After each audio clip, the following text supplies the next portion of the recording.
En nuestra ciencia moderna, nacida a mediados del siglo XVI con Copérnico, se ha acordado que la Tierra se formó hace aproximadamente 4.500 millones de años. Actualmente esta fecha se estimó utilizando la datación radiométrica de los meteoritos. En este método, la edad se calcula en función a la cantidad de sustancias radiactivas en un objeto y la desintegración radiactiva del objeto. Es importante señalar que este método no puede ser utilizado en las propias rocas de la Tierra, porque las rocas están en constante transformación, lo que dificultaría medir sus edades. Algunos dicen, sin embargo, que el cálculo de la edad de la Tierra se puede obtener con las mediciones en las rocas más antiguas del propio planeta, como por ejemplo María Silvia Mantovani, del Instituto Astronómico y Geofísico de la USP.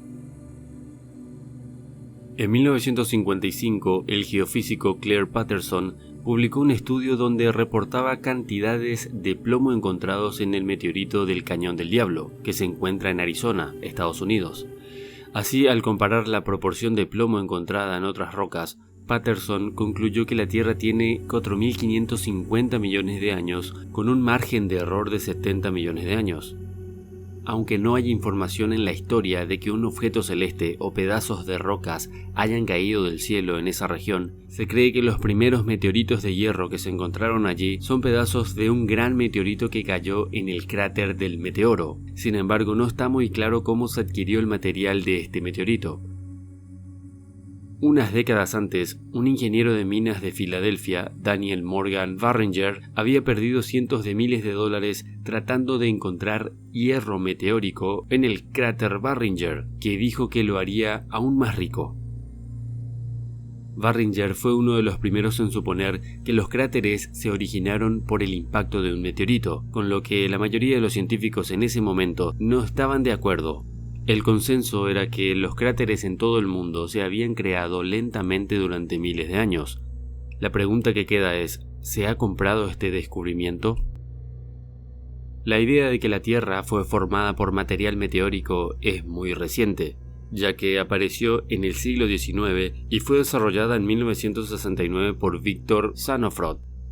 Aún en este modelo se especula que el centro de la Tierra está formado por magma y que nuestro planeta, por tanto, tardó millones de años en enfriarse.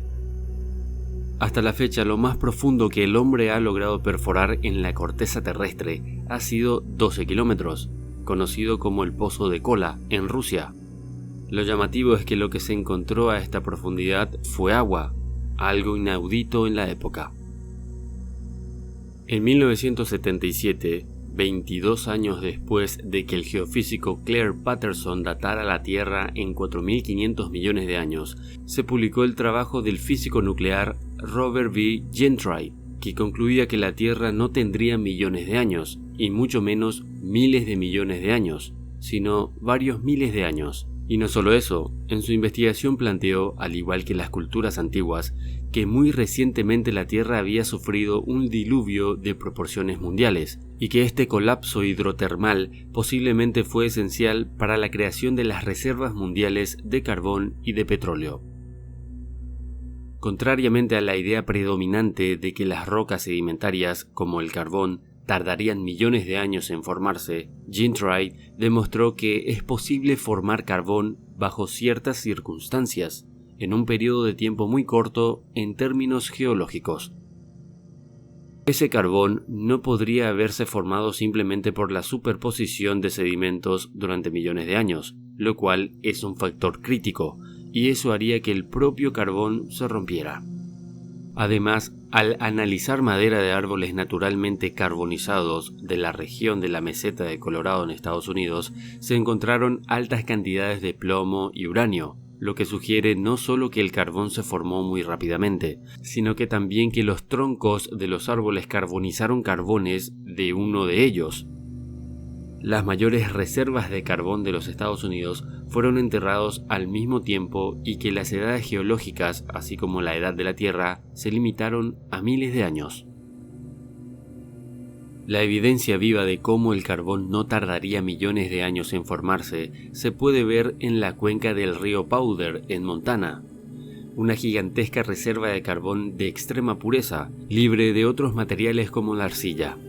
El carbón de esta cuenca tiene enormes franjas, algunas de más de 65 metros de espesor, cientos de kilómetros de largo y 80 kilómetros de ancho. McClure, un geólogo renombrado que ha estudiado la intrigante cuenca durante más de una década, considera que este sitio es un enigma científico. Eso es porque la génesis de cualquier tipo de carbón requiere una secuencia precisa de eventos. McClure agrega que cómo se mantuvieron las cosas constantes para que se tuviera 65 metros de carbón. Pero, ¿y las fechas radiométricas son confiables? En el año 2016, geólogos y arqueólogos indios corrigieron la datación de la cultura del Valle del Indo de 5.500 años a 8.000 años.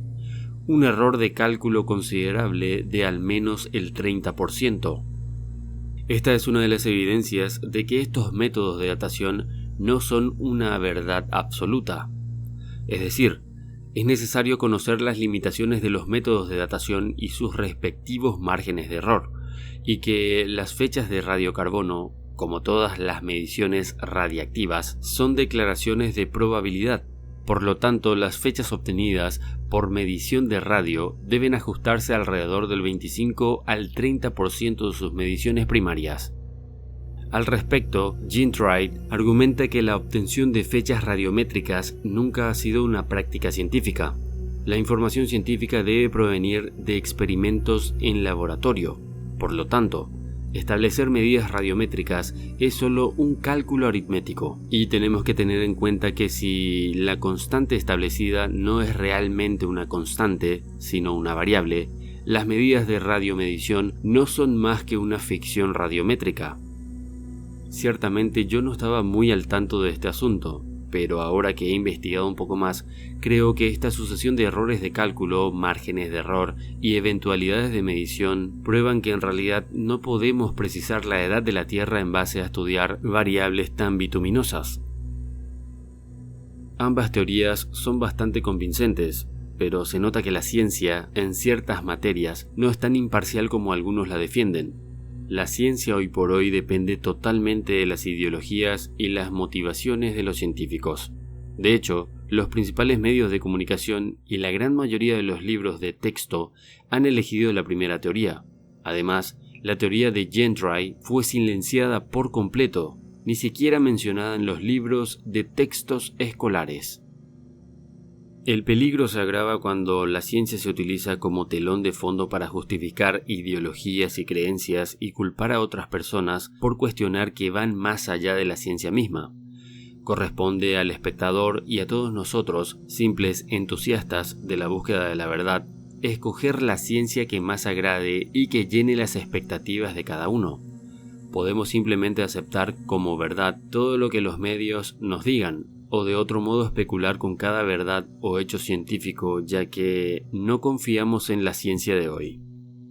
Ya sé que eso suena totalmente anticientífico, pero analicen bien que desde que el dinero entró en la ecuación de la educación e información científica, las maniobras empresariales, las especulaciones financieras de los recursos más valiosos y la incesante lucha de poder por parte de las potencias, la ciencia ha obtenido una órbita de conveniencia corporativa y política. Esto no hace otra cosa más que obstruir la evolución intelectual de la especie humana. No nos equivocaremos si optamos por desafiar todo lo que no nos parece lógico, o todo lo que no llene nuestras expectativas sobre algo que realmente nos importa. Lastimosamente a la gente no le importan estas cuestiones, ya sea porque no tiene tiempo o por perezosas. El asunto aquí es que no puedes comerte todo lo que te cuentan los medios y la historia en sí. De vez en cuando hay que dudar, cuestionar y hasta rechazar algunas verdades que no tienen mucha solidez argumental. Tampoco ser un Contreras sin parlamento objetivo, pero sí tratar de investigar lo que te afecta e interesa como persona y también las cosas que sencillamente importan en la vida. Ese es mi humilde consejo. ¿Qué opinas al respecto? Pon lo que piensas en los comentarios. Muchas gracias y hasta pronto.